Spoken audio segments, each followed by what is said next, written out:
किसी ने अकब से 2 जोरदार ठोकरें रुस्तम की पुश्त पर मारी, मगर लगा कि ये ठोकरें रुस्तम को नहीं किसी और को मारी गई हैं। वो बदस्तूर शानी की आंखों में देखता रहा। इसके स्याह होंठों में हरकत पैदा हुई। वो कुछ कहने की कोशिश कर रहा था, मगर आवाज शानी के कानों तक नहीं पहुंच रही थी। आवाज शानी के कानों तक पहुंचाने की जिद्दोजहद में इसके गले की रगें फूल गई।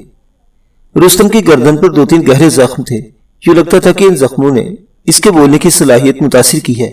शानी इस तरफ कुछ और झुक गई। कुछ नौजवान लड़के कहीं से एक गधा घेर ले आए। शोर बुलंद हो रहा था, गधे पर बिठाओ, मुंह काला करो। जोशो खरोश बढ़ता जा रहा था। चौधरी के कारिंदों को यह तजवीज बहुत पसंद आई। गधे की पुश्त पर चोबी पालान बना हुआ था, इसे खोला जाने लगा। कुछ लड़के गधे के गले में डालने के लिए रस्सी तलाश करने लगे। वाज़ी सामीन हज़रात, आप देख रहे हैं उर्दू दास्तान और आपकी खिदमत में पेश किया जा रहा है उर्दू नावल शानी की कहानी, किस्त नंबर 49।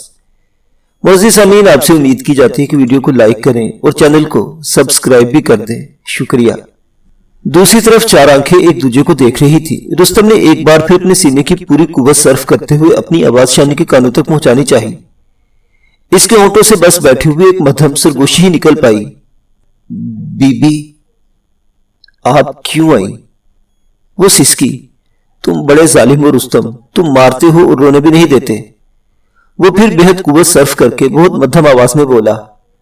इस मर्तबा इसने कुल 5 अल्फाज कहे। 5 अल्फाज का एक अनोखा और बज़ाहिर बेमाना जुमला। इसने कहा, बीबी आप मेरे साथ चलें। वो शिद्दत से रोने लगी। वो बेइख्तियार थी। वो इससे बढ़कर बेइख्तियार था और वो जाने की बात कर रहा था जैसे अभी तक एनेक्सी के कमरे में रात के सन्नाटे में बैठा हो, वक्त की सारी रासें इसके हाथ में हो। शानी ने हिम्मत करके इसकी आंखों में देखा और सरतपा कांप गई, पूरी जान से लर्ज गई। जख्म जख्म रुस्तम की अश्कबार आंखें शायद वही बात कह रही थी जो इसने कुछ अर्सा पहले एनेक्सी के कमरे में कही थी। इसने कहा था, बीबी ये चौधरियों के 2 टांगों वाले कुत्ते, गिनती में 2 गुना हो या 3 गुना भी हो तो मैंने चीर कर निकल जाऊंगा। ये दरवाजे, ये दीवारें, ये बंदूकड़ी हमारा रास्ता नहीं रोक सकती। आप बस एक बार चलने की हामी भरें, फिर देखें मैं इन किराए के टट्टों को किस तरह ढेर करके निकलता हूं। शानी ने देखा रुस्तम के माथे और गले की रगें फूलती जा रही थी। इसके अज़ा में सख्ती पैदा हो रही थी। एक अजीब ही जानी कैफियत बतदरीज इसे अपने हिसाब में ले रही थी। इसके जख्मी होंठों ने एक बार फिर सरगोशी की।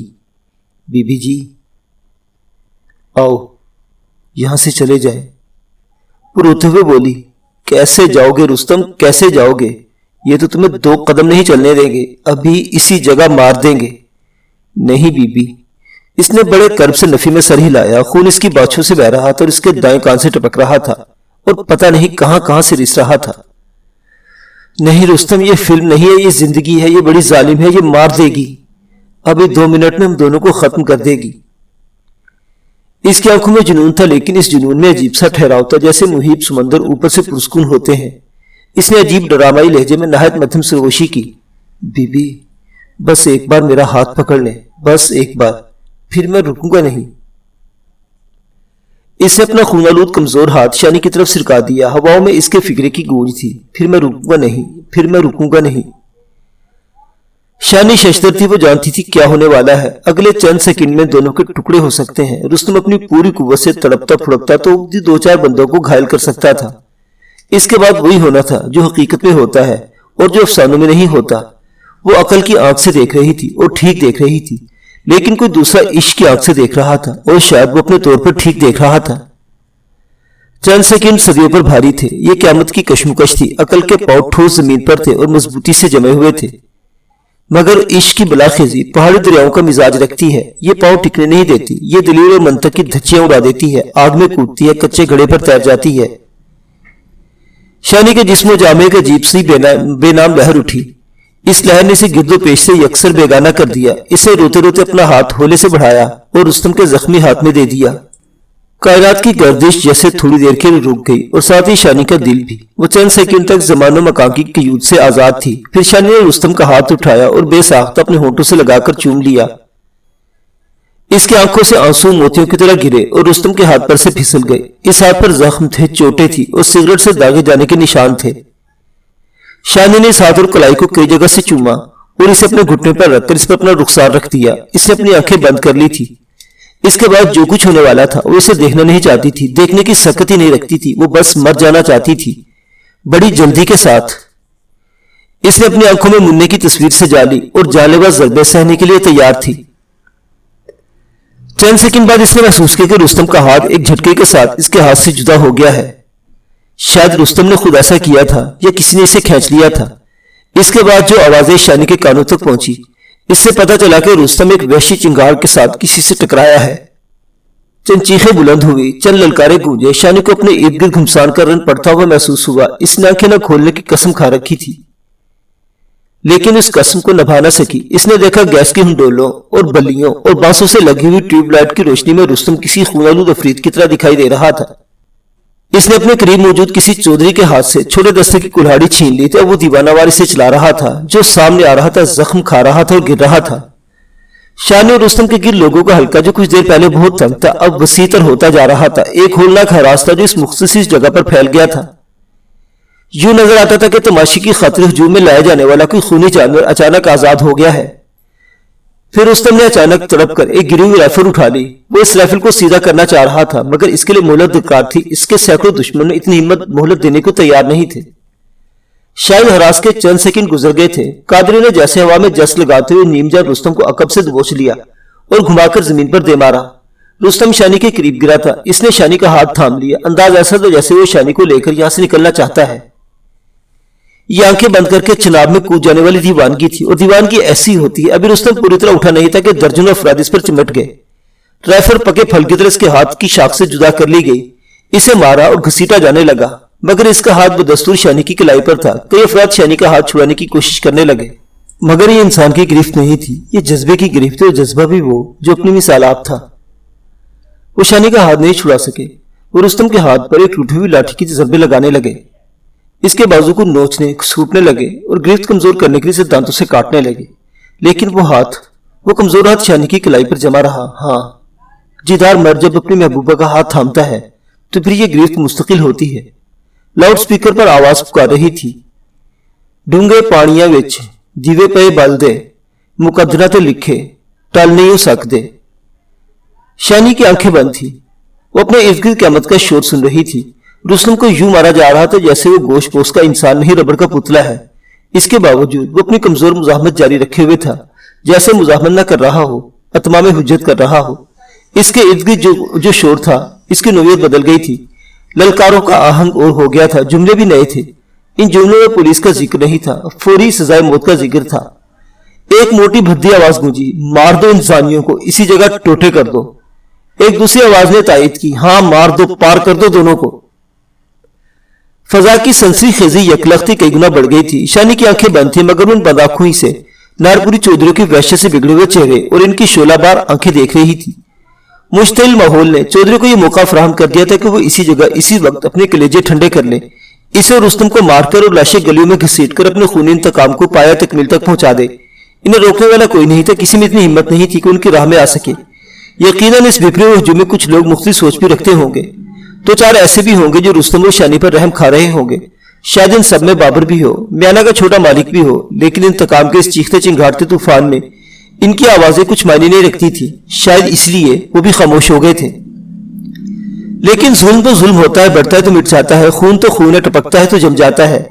جب فرعون خدائی کا دعویٰ کرتا ہے تو ایک موسیٰ ضرور اس کے دعوے کو بآواز بلند رد کرتا ہے۔ یہ ہمیشہ سے ہوتا آیا اور ہوتا رہے گا، یہی خدا کا نظام ہے، یہی فطرت کا تقاضا ہے۔ نارپور کے چودھری جب شانی کا ہاتھ کسی صورت رستم کے ہاتھ سے چھڑا نہیں سکے تو ایک للکارتے ہوئی آواز بلند ہوئی، رک جا چودھری قادرے، رک جا، پیچھے پلٹ جا۔ سماعت شکن شورغل چند لہجے کے لیے تھما۔ آواز نے پہلے سے زیادہ جوش و خروش کے ساتھ کہا، قانون کو اپنے ہاتھ میں نہیں لینے دیں گے، یہ ظلم ہے، یہ ناانصافی ہے، یہ نہیں ہونے دیں گے۔ ہاں، یہ نہیں ہونے دیں گے۔ کئی آوازوں نے پہلی آواز کا ساتھ دیا۔ یہ لوگ کون تھے؟ یہ کیا کہہ رہے تھے؟ شانی نے ڈوبتے ذہن کے ساتھ سوچا، شاید یہ وہی لوگ تھے جن کو قدرت جابروں کے سامنے کلمہ حق کہنے کے لیے کھڑا کرتی ہے۔ قدرت انہیں وسیلہ بناتی ہے اور اپنے ہونے کا اظہار کرتی ہے۔ پہلی آواز نے ایک بار پھر للکار کر کہا، قانون سب کے لیے ایک سا ہونا چاہیے۔ چودھری، اس بندے کو چھوڑ دے، تم قانون کے مامے مت بنو، مارے جاؤ گے۔ ایک چودھری گرجا، زیادہ زور سے چلاؤ گے تو جھوٹ سچ نہیں ہو جائے گا۔ چودھری، پہلی آواز گرجی، ہماری پردہ دار عورتوں کے ساتھ तुम्हारे पुत्र मुकाला करेंगे। तो ये हमारी औरतों की किस्मत। अगर तुम्हारी औरत के साथ एक डाकू ने रिश्ता जोड़ा है तो वो मौत की हकदार। वाह वाह, क्या बात है, कितना खरा इंसाफ है। तुझे तो बड़ी कचहरी का जज होना चाहिए था चौधरी हशामे। आवाज में बेपना जहर था। यह जहर भरी आवाज किसकी थी? फिर शानी ने पहचान लिया। यह जहर भरी आवाज जवासाल सफिया की मौत के बाद तब हिशाम की हवेली में गूंजी थी। बाद में नौकरानी हमीदा ने शानी को बताया था कि यह सफिया के चाचे की आवाज है। हाँ, ये वही आवाज थी। आज इसमें पहले की निस्बत 100 गुना ज्यादा जहर था और आज ये आवाज अकेली भी नहीं थी, 20 दीगर आवाजें इसके साथ शामिल थी। एक बुलंद लहर थी जो लहरों के दरमियान से उठी थी और जोर पकड़ती जा रही थी। हाँ, सफिया मर जाती है लेकिन मारने वालों के हाथ पर इसका खून चमकता है और यह खून सिर्फ कातिलों के हाथों पर नहीं जमता, पूरे मुआशरे के हाथों पर जमता है। यह अपनी जगह मौजूद रहता है और इंसाफ तलब करता रहता है। देखते ही देखते शानी के इर्द गिर्द शोरगुल के सारे जाविये और आहंग बदल गए। इसे यूं लगा जैसे दो मुतहारिब गिरोह पूरी शिद्दत के साथ एक दूसरे से टकरा गए हैं। चारों तरफ जलजले की कैफियत महसूस करके शानी ने फिर आंखें खोल दी। खुदा की पनाह, नाकाबिले यकीन मंजर था। लाठियां चल रही थी, सर फट रहे थे, कुल्हाड़ियों के फल बड़ी बेरहमी के साथ जिस्मों से टकरा रहे थे। शानी के अपने ऐन सामने एक शख्स के चेहरे पर कुल्हाड़ी का ब्लेड लगते देखा। इसकी सांवली पिछानी से खून का फवारा छूटा और वो डकारता हुआ ट्यूबलाइटों पर गिरा और इन्हें चकनाचूर कर गया। 3 अफराद एक शख्स को लाठों से दीवानावार पीट रहे थे और वो मिठाई के बड़े बड़े थालों पर लोटपोट हो रहा था। शान ने अपने पांव की तरफ देखा। एक चौधरी की अंतड़ियां पेट से बाहर थी और वो लड़ने वालों के कदमों तले मिट्टी की तरह रोंदा जा रहा था। शानी का हाथ अभी तक रुस्तम के खूनालूद हाथ में था। यूं लगता था ये हाथ शानी के जिस्म का हिस्सा बन चुका है। शानी को रुस्तम के दाएं हाथ में एक कमानीदार चाकू दिखाई दिया। चौधरी कादरी की तरफ से किए जाने वाला कुल्हाड़ी का एक तूफानी वार रुस्तम ने झुककर बचाया और चाकू दस्ते तक इसके पेट में घुसेड़ दिया। कादरा चिल्लाकर दोहरा हुआ और फिर औंधे मुंह गिरा। तमाशे के लिए जाने वाला गधा कादरे को तकरीबन लड़ताड़ता हुआ किसी जानिब निकल गया। वो कुल्हाड़ी बरदार ये मंजर देखकर बड़ी वहशत से रुस्तम पर झुकटे, लेकिन इससे पहले कि वो पहुंचते कंबो बरादरी के 2 लठबाजों ने रोक दिया। इसी दौरान में रुस्तम ने एक शख्स को बड़ी वहशत के साथ जख्मी किया और शानी को अपने साथ खींचते मजार की तरफ बढ़ा। शानी की समझ में नहीं आ रहा था कि उस तरफ क्यों जा रहा है, लेकिन उसके साथ साथ आगे बढ़ती जा रही थी। फिर हकीकत इस पर वाज़ेह हो गई। एक स्टार्ट जीप पर कंबो बरादरी के 3 अफराद खड़े थे और रुस्तम को पुकार कर अपनी तरफ बुला रहे थे। यह खुली जीप थी। चंद ही सेकंड में रुस्तम और शानी दोनों जीप पर थे। तड़तड़ की खौफनाक आवाज से फायरिंग हुई। जीप में मौजूद एक कंबो पट से जीप के फर्श पर गिरा। इसके साथ ही रुस्तम भी दोहरा हो गया। शानी के दिमाग में फौरन आकर रुस्तम को गोली लग गई है। ताहम चंद लम्बे बाद रुस्तम सीधा हुआ तो यह भयानक ख्याल गलत साबित हुआ। रुस्तम के हाथ मसरूफ कंबो के हाथ से गिरने वाला मौजर था। इसने मौजर सीधा के पलटकर कई फायर किए। शानी ने एक बार फिर आंखें बंद करने पर मजबूर हो गई। इसने जीप की तरफ बढ़ने वाले 2-3 कुल्हाड़ी बरदारों को जख्मी होकर गिरते देखा। जीप एक तूफानी झटके से आगे बढ़ी। शानी और रुस्तम दोनों फर्श पर गिर गए। ये इनके हक में अच्छा ही हुआ, वो वहीं गिरे रहे। जीप में कई शामियानों के बांस उखाड़े और तोड़े और कुर्बो जवार को तारीकी में डुबोती मजार के मुखालिफ समत में पड़ी। मजार के इर्द गिर्द शमात शिकंद शोर था और फायरिंग की पुरहोल आवाजें थी। शानी ने देखा मौजूद रुस्तम के दोनों हाथों में बड़ी मजबूती से थमा हुआ है और लंबे बालों के अंदर से इसकी आंखें यूं चमक रही है जैसे झाड़ियों में कोई खौफनाक दरिंदा घात लगाए बैठा हो। वो अकब में देख रहा था। शानी और रुस्तम एक झोंपड़ा नुमा मकान में मौजूद थे। इसमें 3 कमरे थे, एक बरामदा और एक खुला सा सेन था। यह बस्ती एक बड़े डेक नाले के किनारे किनारे दूर तक फैली हुई थी। शानी और रुस्तम को यहां तक लाने वाले अफराद ने अपनी खटारा जीप काफी दूर दरख्तों के दरमियान छोड़ दी और पैदल यहां पहुंचे थे। इन 3 अफराद में से एक की टांग में गोली लगी थी और इसे उठाकर बस्ती तक लाया गया था। बाकी 2 अफराद में से एक नहायत घुटे हुए जिस्म घुंघराले बालों वाला 30-32 साल शख्स था। इसके दोनों कानों में सोने की छोटी छोटी बालियां थी। इसने धोती कुर्ता पहन रखा था। इसकी शख्सियत रोबदार और मुतासिर कुन थी। इसका साथी 27-28 साल का छुरेरे बदन वाला शख्स था। इसका रंग अपने साथी की निस्बत साफ था और नाक का बांसा भी काफी ऊंचा था। शानी को पता चला कि यही सफिया का चाचा आरिफ कंबो है। इसके चेहरे पर वही तमतमाहट चमक थी जो इनकलाबी सोच रखने वाले नौजवानों का खासा होती है। बज़ाहिर ये लगता था कि सोने की बालियों वाला सांवला शख्स और आरिफ कंबो का दोस्त है और फिर वक्त शानी और रुस्तम सांवले शख्स की बस्ती में मेहमान की हैसियत से मौजूद है। मेले के खूरेज हंगामे से इस बस्ती तक पहुंचने का सफर करीबन 1 घंटे में तय हुआ। ये सारा कच्चे का सफर था। झोपड़ा नुमा मकान में भी रुस्तम और शानी को करीबन 1 घंटा हो चला था। शानी के अंदाजे के मुताबिक ये रात 9 बजे का वक्त था। रात नीम तारीख और सर्द थी। कमरे में एक लालटेन रोशन थी। कच्चे फर्श पर खजूर की एक बड़ी चटाई बिछाई गई थी। 2 अदद बांध की चारपाई दीवार के साथ खड़ी थी। एक कोने में 3 जस्ती ट्रंक थे। एक परछत्ती पर एल्यूमिनियम के बर्तन और घटिया चीनी की प्लेटें तरतीब से रखी थी। खिड़की के पास बहुत से छाछ, चंगेर और टोकरे धरे थे, जिससे अंदाजा होता था कि इस घर में रहने वाले सरकंडों से ऐसी अशिया बनाने का काम करते हैं।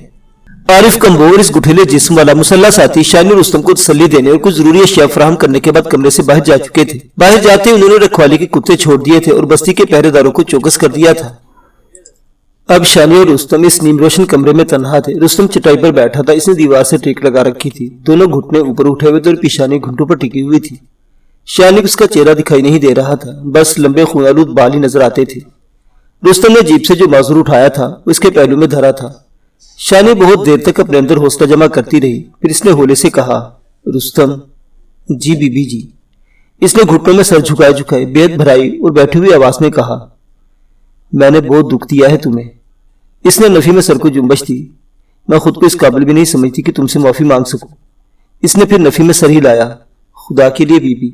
इसके होंठों से घुटी घुटी आवाज निकली, रुस्तम, मैं खून खराबे को रोकना चाहती थी। वो दिल फगार आवाज में बोली, मुझे डर था रुस्तम के, चौधरी बशीर के साथ तुम्हारी लड़ाई हो जाएगी, तुम चौधरी को मार दोगे, फिर कोठी के लोग तुम्हें भी जिंदा नहीं छोड़ेंगे। मम, मुझे मुन्ने का भी डर था, अगर अनेक्सी में गोलियां चलती तो वह मासूम भी लपेट में आ जाता। मम, मेरी समझ में कुछ नहीं आया, मैंने तुम्हारे पिस्तौल से गोलियां। वो कोशिश के बावजूद बापू को अमल न कर सकी। इसकी आंखें भर आई।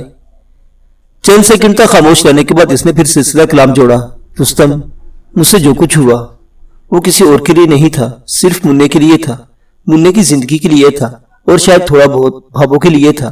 मेरी इस गलती के लिए तुम चाहो तो मुझे सजा भी दे सकते हो, मैं उफ नहीं करूंगी। और मैं सिर्फ बात ही नहीं कर रही, मैं दिलो जान से हर कफारे के लिए तैयार हूं। ये मौजूद तुम्हारे सामने पड़ा है, बेशक मुझे गोली मार दो। खुदा के लिए बीबी, खुदा के लिए।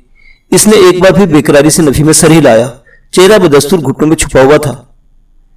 मैं जानती हूँ रुस्तम, तुम्हारे साथ बहुत जुल्म हुआ है, तुम्हें बदतरीन ज़हनी और जिस्मानी तकलीफें दी गई हैं और ये सब मेरी वजह से हुआ है। मैं गुनाहगार हूँ तुम्हारी। मुझे बताओ रुस्तम, मैं कैसे मदावा कर सकती हूँ, किस तरह तुम्हारे जख्मों पर मरहम रख सकती हूँ।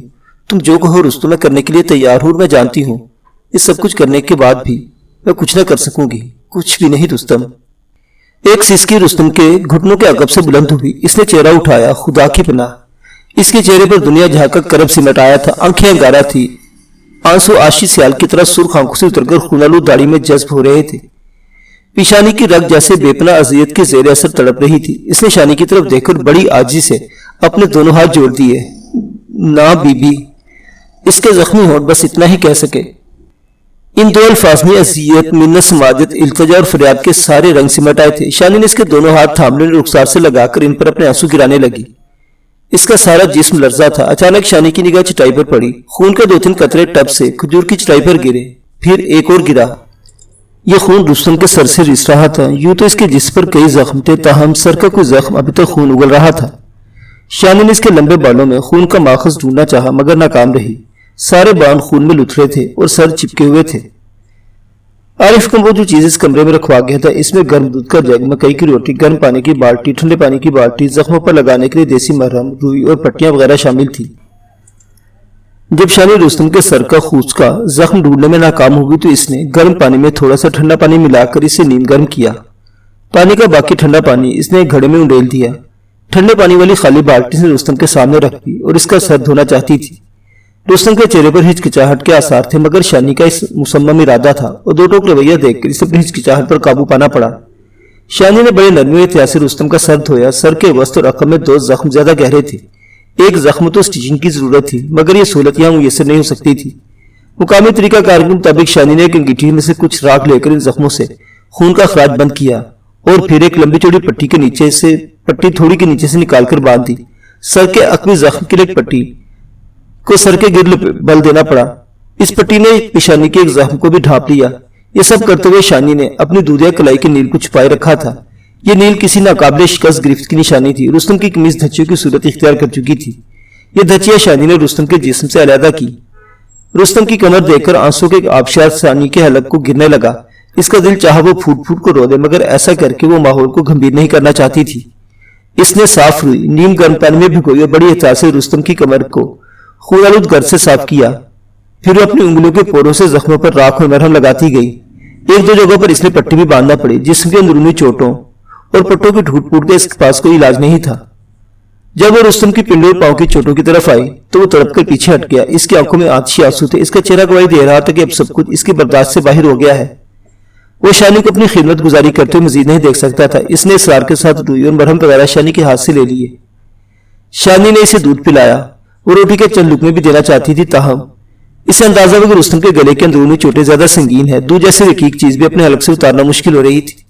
वो बमुश्किल चंद अल्फाज बोल सकता था। शानी ने कहीं पढ़ा था कि गले के अंदर एक सोती खाना यानी कि साउंड बॉक्स होता है। इससे नुकसान पहुंचे तो बंदे की गोयाई मुतासिर हो या सलब हो सकती है। रात धीरे धीरे सिरकती रही। शानी अपने आंसू खामोशी से हलक में गिराती रही और पारा पारा रुस्तम की देखभाल में मसरूफ रही। शानी और रुस्तम ने अगले 24 घंटे इसी बंद कमरे में गुजार दिए। शानी इस बस्ती में इसी लिबास के साथ आई थी जिसे रकासा नैना ने टोली गांव में फराहम किया था। ये एक नाचने वाली का लिबास था और शानी को अपने जिस्म पर काटता महसूस होता था। वैसे भी मेले की दींगा मुश्त में कपड़े खस्ता हाल हो चुके थे। एक मुकामी औरत ने शानी को एक शलवार कमीज दी। वो काफी खुली थी, ताहम शानी को तन ढांपने से गर्ज थी। रुस्तम के फटे पुराने लिबास की जगह भी से एक धोती और कुर्ता फराहम कर दिया गया। इन 24 घंटों में 3-4 बार आरिफ कंबो और इसका साथी कमरे में आए। एक बार इनके साथ एक खूबसूरत औरत भी थी। आरिफ कंबो के साथी का नाम दुर्राज था। वो जात का मोहतमम था और डैक नाले के किनारे आबाद इस मोहतमी बस्ती का सादार था। बस्ती के ज्यादातर लोग सरकंड और बांस से मुख्तलिफ अशिया तैयार करते थे। इनके अलावा इन लोगों के शिकार को भी पेशे की हैसियत हासिल थी। दुर्राज मोहतमम आरिफ कंबो में याराना था। आरिफ कंबो ने होशियारी का सबूत दिया था और मेले में होने वाली लड़ाई के बाद शानी और रुस्तम को अपने गांव में ले जाने के बजाय दुर्राज के पास इस मोहतमी बस्ती में ले आया था। आरिफ कंबो ने शानी और रुस्तम को बताया कि मेले में होने वाली लड़ाई में 3 बंदे जान से मारे गए थे। उनमें 2 नारपुरी और एक कंबो है। करीबन 30 अफराद को गोलियों और कुल्हाड़ियों के जख्म आए थे और इन्हें गुजरावाला और वजीराबाद के अस्पतालों की तरफ रवाना कर दिया गया था। आरिफ कंबो की जबानी शानी को यह भी मालूम हुआ कि ताऊ का भतीजा चौधरी कादरा शरीफ जख्मी है।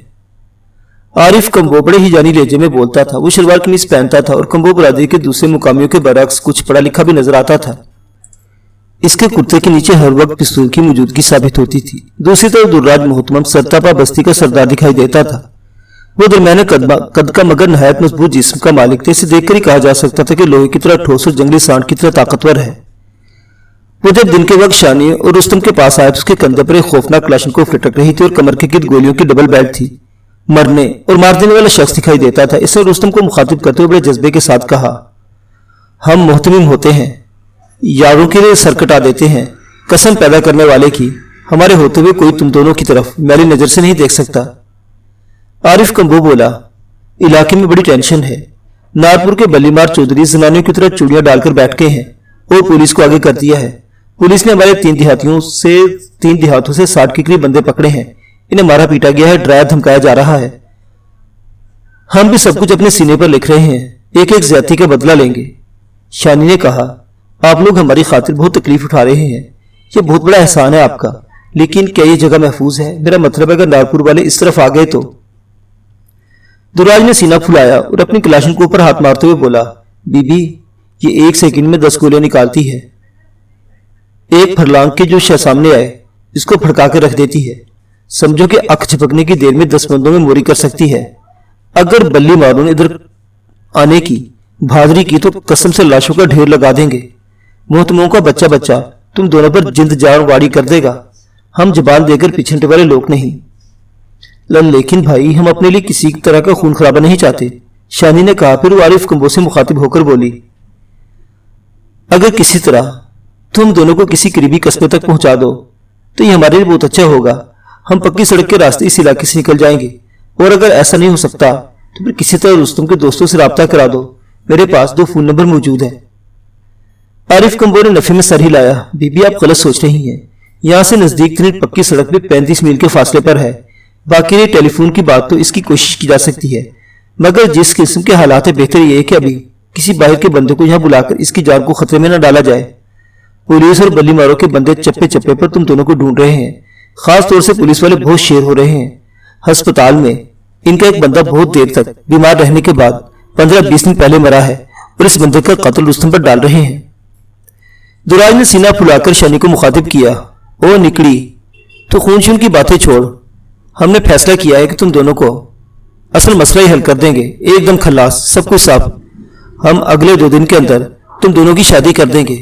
तुम दोनों कलमे पढ़कर एक हो जाओगे, फिर देखेंगे तुमको कौन माई का लाल एक दूजे से दूर करता है। شانی حیرت سے دراج کی طرف دیکھتی چلی گئی. کتنی آسانی سے کتنی بڑی بات کر دی تھی اس نے. رستم بھی سرخ آنکھوں سے دراج کو دیکھنے لگا. اس کی ماتھے اور گلے کی رگیں پھول گئی. دراج نے مونچھوں کو تاؤ دے کر کہا, رستم تم بہادر پیو کے بہادر پتر ہو اور بہادروں کی قدر ہوتموں کے خون میں شامل ہے. میں دیکھوں گا تم دونوں کو ایک ہونے سے کون روکتا ہے, میں دیکھوں گا. اس کے ساتھ ہی عارف کمبو کو اپنے ساتھ لے کر طاقتور سانڈ کی طرح جھومتا ہوا باہر نکل گیا. رات کو عجیب واقعہ ہوا. نیم جان رستم چٹائی پر لیٹا تھا. شانی چارپائی پر نیم دراز تھی. شانی کے بہت اصرار کے باوجود رستم نے دوسری چارپائی پر لیٹنا پسند نہیں کیا تھا. شانی کا ذہن ہزار سوچوں کی اماج کا بنا ہوا تھا. سوچوں کی سی الغار میں گاہے بگاہے دراج کا وہ عجیب و غریب فکرہ بھی ابھر کر گونجتا تھا اور شانی کو شرمندگی کے سمندر میں ڈبو دیتا تھا. دراج نے پتہ نہیں کیوں ایسی بات کہی تھی. اس نے کہا تھا کہ وہ شانی اور رستم کو ایک کر دے گا. کتنی بڑی کتنی محیب بات کتنی آسانی سے کہہ ڈالی تھی اس نے. سوچتے سوچتے شانی کی آنکھ لگ گئی. اس کی آنکھ شور سے کھلی. اس نے جلدی سے چٹائی کی طرف دیکھا. رستم موجود نہیں تھا, بس خالی گدیلا تھا اور پھولدار تکیا. اچانک اسے اندازہ ہوا کہ اس نیم پختہ مکان کے باہر زبردست ہنگامہ ہوا ہے. پہلا خیال شانی کے ذہن میں آیا کہ نارپوری چودھری یا پولیس موقع پر پہنچ گئی ہے. اس نے اوڑھنی لے کر چپل پہنے اور کھڑکی سے باہر دیکھا. مشل اور لالٹنوں کی روشنی میں سے عجیب سا منظر نظر آیا. رستم کے ہاتھ میں وہی کلاشنکوف تھی جو کل شانی نے دراج کے کندھے پر دیکھی تھی. دو تین محترم رستم سے چمٹے ہوئے تو اسے روکنے کی دیوانہ وار کوشش کر رہے تھے. شانی کے دیکھتے ہی دیکھتے رستم نے دو افراد کو کلاشنکوفوں کے کندھے سے زخمی کر دیا اور خود کو چھڑا کر لنگڑاتا ہوا بستی کے مخالف سمت میں بھاگا. 2 دن میں اس کے نحیف و زخمی جسم میں اتنی طاقت نہ جانے کہاں سے آ گئی تھی. شانی نے دیکھا ایک شخص رستم کے پیچھے لپک رہا تھا. یہ بستی کا سردار دراج تھا. اس سے چند قدم بھاگنے کے بعد رستم کو عقب سے دبوچ لیا. دونوں اوپر نیچے کچی زمین پر گرے. دراج رستم کو صرف روکنا چاہتا تھا. رستم بھی خود کو دراج سے صرف چھڑانا چاہتا تھا. لیکن چند ہی سیکنڈ میں یہ جدوجہد باقاعدہ لڑائی میں بدل گئی. دونوں ایک دوسرے کو کاری ضربیں لگائیں. اب باقی لوگ مداخلت نہیں کر رہے تھے. شاید انہیں یقین تھا کہ ان کا نہایت زوراور اور پھرتیلا سردار زخمی رستم پر قابو پا لے گا, مگر عملی طور پر ایسا نہیں ہوا. بے شک دراج سانڈ کی طرح طاقتور اور چیتے کی طرح پھرتیلا تھا, مگر اس کے مقابل کوئی عام شخص نہیں تھا. رستم سیال تھا, لڑائی بڑھائی جس کی صلاحیت میں یکتا تھی. اس کے بارے میں لاہور کے پولیس افسر نے کہا تھا, یہ شخص اپنے مد مقابل کو قتل کر دینے کی خلادات صلاحیت رکھتا ہے. زخمی ہونے کے باوجود چند ہی سیکنڈ میں رستم نے دراج محترم کو لتاڑ کر رکھ دیا. دونوں کیچڑ سے بھرے ہوئے جوڑ میں لڑ رہے تھے اور لت پت ہو رہے تھے. رستم کے سر کی ایک خوفناک ٹکر دراج کے چہرے پر لگی اور وہ ڈکارتے ہوئے پشت کے بل جوہڑ میں گرا. رستم کلاشن کو لہراتا ہوا کنارے کی طرف بڑھا. تاہم اس دوران میں دراج کے 2 دوست عارف کمبو نے جرأت کا مظاہرہ کرتے ہوئے عقب سے رستم کو دبوچ لیا. ارد گرد کھڑے افراد نے بھی اس موقع سے فائدہ اٹھایا اور رستم کو روکنے کے لیے اس سے چمٹ گئے. رستم کے جسم میں جیسے کوئی جناتی قوت تھی. وہ درجن بھر افراد کی گرفت سے نکلنے کی دیوانہ وار کوشش کر رہا تھا. لگتا تھا کہ شاید نکل بھی جائے. غنیمت یہی تھا کہ اس نے ابھی تک کوئی فائر نہیں کیا تھا. جو ہی شانی کا سکتہ ٹوٹا وہ دوڑتی ہوئی باہر نکلے. مشل برداروں کے درمیان سے راستہ بناتی رستم کے سامنے آ گئی. وہ غضب کے عالم میں سینے کی پوری قوت سے چیخ رہا تھا, مگر آواز چند فٹ سے زیادہ دور نہیں جا رہی تھی. جو الفاظ شانی کی سمجھ میں آ سکے وہ یہ تھے, زندہ نہیں چھوڑوں گا, ایک ایک کو مار دوں گا, ختم کر دوں گا. اس کے بدل میں ناقابل مزاحمت طوفان کی ہلچل تھی. لیکن جب شانی نے اس کے سینے پر دونوں ہاتھ رکھے تو طوفان جیسے ایک اپنے کناروں میں سمٹنے لگا. شانی نے اس کے دونوں کندھے تھام لیے. نہیں رستم نہیں, تم کہیں نہیں جاؤ گے, اس نے بار بار کہا. رستم کی اعضاء کی تشنجی کیفیت دھیرے دھیرے مدھم پڑنے لگی. چند منٹ بعد رستم شانی کے ساتھ ایک اپنی جھونپڑا نما کمرے میں موجود تھا. کیچڑ میں لتھری ہوئی کلاشنکوف کو زخمی دراج کے پاس واپس پہنچ چکی تھی. رستم کے کئی پرانے اور نئے زخم خون اگلنے لگے. وہ ایک دم نڈھال سا ہو کر چٹائی پر بیٹھ گیا. اس نے دیوار سے ٹیک لگائی, سر اپنے گھٹنوں پر رکھ کر چہرہ شانی کی نظروں سے اوجھل کر لیا. اس کے کیچڑ میں لتھرے ہوئے بال پنڈیوں پر جھول رہے تھے. شانی نے بے ساختہ اس کے کندھے پر سر رکھا اور سسکنے لگی. نہیں رستم, میں تمہیں سب کچھ نہیں کرنے دوں گی. میں تمہیں زندہ دیکھنا چاہتی ہوں. وہ لوگ تمہیں نہیں چھوڑیں گے. وہ سب اکٹھے ہو چکے ہیں. پولیس ان کے ساتھ ہے, عام لوگ ان کے ساتھ ہیں. وہ خاموش بیٹھا رہا, جیسے جواب دینا ہی نہ چاہتا ہو, جیسے اسے ڈروں کے جواب دیتے ہوئے اس سے کوئی گستاخی ہو جائے گی. اس کے کئی زخموں کے منہ پھر کھل گئے تھے. شانی ایک بار پھر اس کی مرہم پٹی میں مصروف ہو گئی. عارف وغیرہ نے احتیاط کے طور پر کمرے کا دروازہ باہر سے بند کر دیا تھا. اگلے روز رستم دیر تک سویا رہا. شانی جاگتی رہی, اس کی گری موجود رہی. رستم سیدھا لیٹا تھا. اس کے لمبے بالوں کی ایک لٹ خم کھا کر اس کی ناک سے چھو رہی تھی. ناک سے آتی جاتی ہر سانس کے ساتھ یہ لٹ حرکت کرتی تھی اور رستم کی نیند میں خلل ڈالتی تھی. شانی میوے سے دیکھتی رہی. اس کا دل چاہا اس لٹ کو ایسکی سے ہٹا کر رستم کے کان کے پیچھے اڑس دے, مگر ایسا کرتے ہوئے اسے عجیب سی جھجک محسوس ہو رہی تھی. شرم ایک سنسناہٹ کی طرح اس کے جسم میں دوڑ جاتی تھی.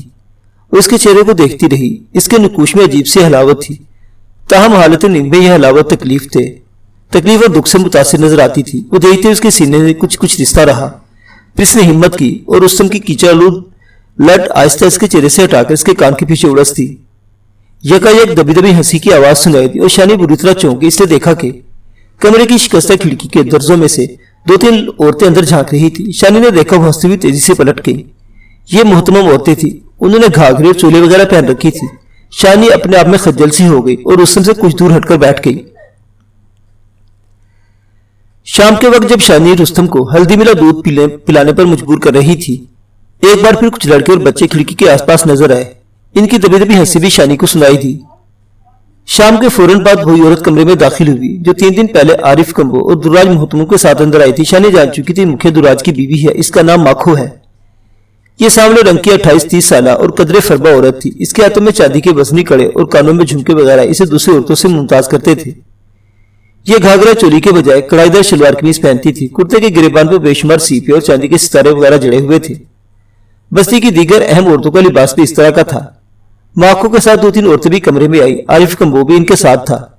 माखो संजीदा थी लेकिन दूसरी औरतों की आंखों में हल्की सी मुस्कुराहट दिखाई देती थी। माखो ने अपना भरे लहजे में शानी को मुखातिब करके कहा, चल निकली, तो हमारे साथ दूसरे कमरे में आ जा। बंदे और जनानी का एक साथ रहना अच्छा नहीं लगता। तो हम आपस में गलबात भी करते रहेंगे, तुम्हारा दिल भी लगा रहेगा। बात तो माखो की सही थी लेकिन शानी को रुस्तम की फिक्र भी थी। शानी ने तजब्जुब की नजरों से रुस्तम को देखा। आरिफ कंबो बोला, मेरी बहन, इसके बारे में फिक्रमंद होने की जरूरत नहीं।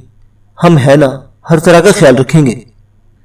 शानी जब से आरिफ कंबो से मिली थी, इसके लहजे में शानी को सच्चाई, जज्बा और खुलूसी दिखाई दिया था। इसके दिल ने गवाही दी कि आरिफ जो कह रहा है दुरुस्त कह रहा है। रुस्तम पत्थर की तरह साकित बैठा था। ये लगता था कि इसने फिल वक्त सब कुछ शानी पर छोड़ दिया है। रुस्तम के दिलो दिमाग के अंदर क्या चल रहा था इसके बारे में शानी को कुछ मालूम नहीं था। शानी ने रुस्तम से 1-2 बातें की, इसे दुआ और मरहम पट्टी के बारे में चंद हदायतें दी और माखो के साथ कमरे से निकल आई। आरिफ कंबो कमरे में रुस्तम के पास ही रह गया। शानी को जिस दूसरे मकान में लाया गया वो पहले मकान के साथ ही था, ताहम कदरे बड़ा और कुशादा था। ये पुख्ता ईंटों से बनाया गया था। बिरूनी 4 दीवारी जो 8-10 फीट ऊंची थी, कच्ची थी। सहन भी कच्चा था। मकान के किसी भी हिस्से में प्लास्टर वगैरह नहीं किया गया था। कमरों की दीवारों पर सस्ती किस्म की 2-4 राइफलें और कुल्हाड़ियां आवेजा थी। इस नीम पुख्ता मकान को सरकने से बनी हुई अशिया से सजाने की कोशिश की गई थी। यही सरदार दुरावी इसकी बीवी माखो का ठिकाना था। चंद ही घंटों में शानी को यह वीआईपी मेहमान की हैसियत हासिल हो गई। बस्ती भर की औरतें से देखने के लिए आने लगी। वो आपस में सुगोशे करती थी और इसकी सुरमा लगी आंखों में शोखी कड़वी लेती महसूस होती थी। उनमें से कई ने चांदी, शीशे और प्लास्टिक वगैरह के जेवरात पहन रखे थे। इनके रंग गंदमिया सावले थे। बालों को खास अंदाज में मीनों की शक्ल में बनाया गया था। शानी इनके लिए एक अजूबे की तरह थी।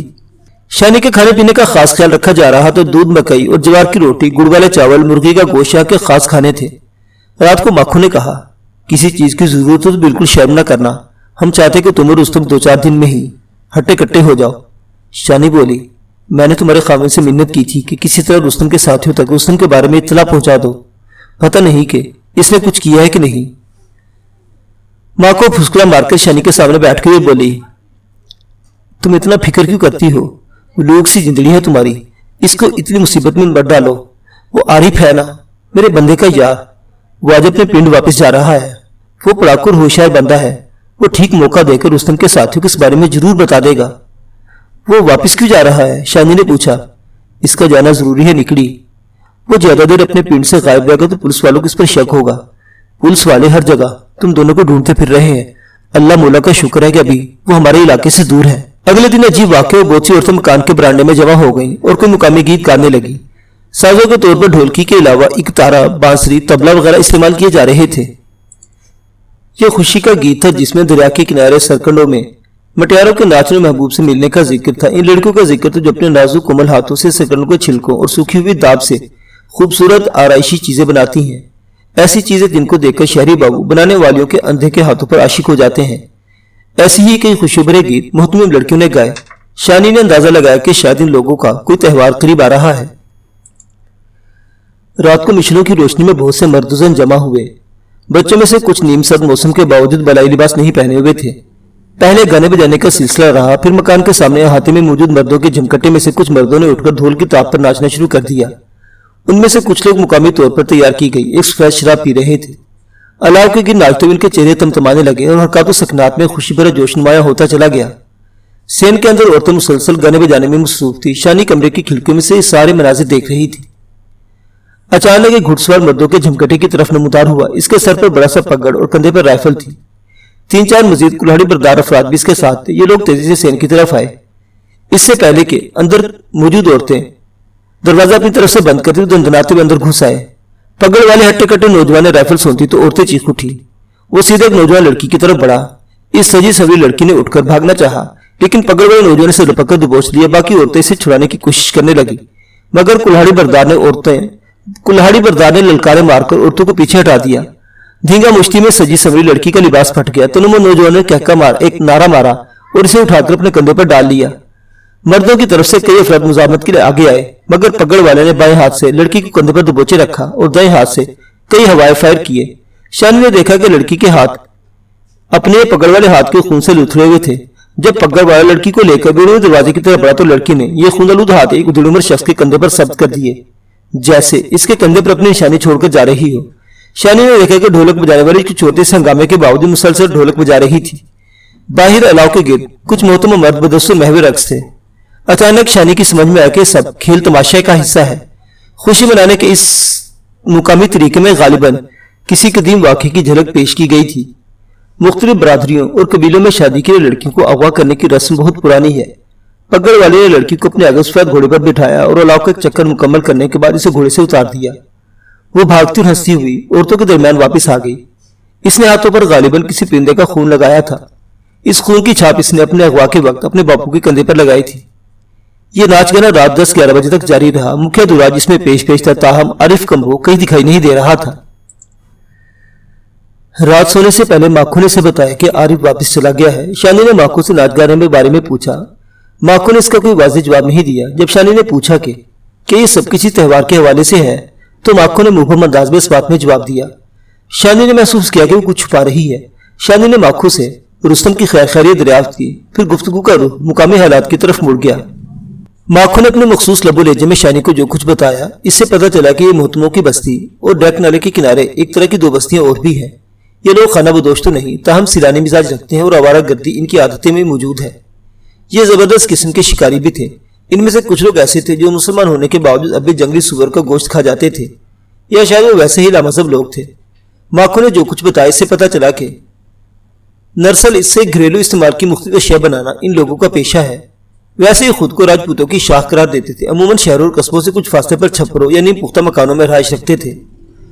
मुकामी कम्बो बरादरी के साथ इन लोगों के अच्छे ताल्लुकात थे। माखो से बातों के दौरान में शानी को एक नई बात भी मालूम हुई कि कम्बो बरादरी के मुकामी लोगों ने लड़की की मौत का मसला भी तक उठा रखा है। वो सफे की कब्र कुशाई का इरादा रखते हैं और इसका पोस्टमार्टम कराना चाहते हैं। बातें करते हुए माखो गाहे बगाए शानी को मोहब्बत भरी नजरों से देखती थी और इसके बाल संवारने लग जाती थी। वो शानी के लिए सच्ची हमदर्दी महसूस कर रही थी और माजी के हवाले से इसे कुरेदने की कोशिश कर रही थी। इसने शानी को बताया, हमारे एक बेरो मुर्शिद हैं, सर पर हाथ रखकर बंदे का हर दुख दर्द दूर कर देते हैं। मैं तुम्हें उनसे जरूर मिलाऊंगी। तुम देखना कितना चैन मिलता है तुम्हें। फिर से जिंदा ना हो जाए तो मेरा नाम बदल देना। इसी दौरान में शानी ने खिड़की से देखा, बहुत से मशल बरदार मोहतरमा एक चारपाई उठा बस्ती की तरफ आ रहे थे। पहले तो वो समझी कि शायद कोई जनाजा है, मगर चारपाई पर जो भारी भरकम जिस्म था वो हरकत कर रहा था। वो सरतपा एक सफेद चादर में छुपा हुआ था। ये क्या है? शानी ने पूछा। माखो बोली, हमारी आबादी की एक जनानी है, शहर में नौकरी करती थी, उधर बीमार पड़ गई। वहां बड़े अस्पताल में 1 महीने तक इसका इलाज होता रहा है। अब ठीक हो गई है और वापिस आई है। चारपाई वाली औरत को एक करीबी झोंपड़े में ले जाया गया। ये खासा बड़ा मकानुमा झोंपड़ा था। काफी रात होने के बावजूद यहाँ बहुत से मर्द जमा हो गए और खुशी भरी आवाजें निकालने लगे। मुअज़्ज़िज़ सामीन हज़रात, शानी की ये कहानी भी जारी है। बकिया वाक़यात अगली किस्त में देखते रहिए। उर्दू दास्तान। अल्लाह हाफिज।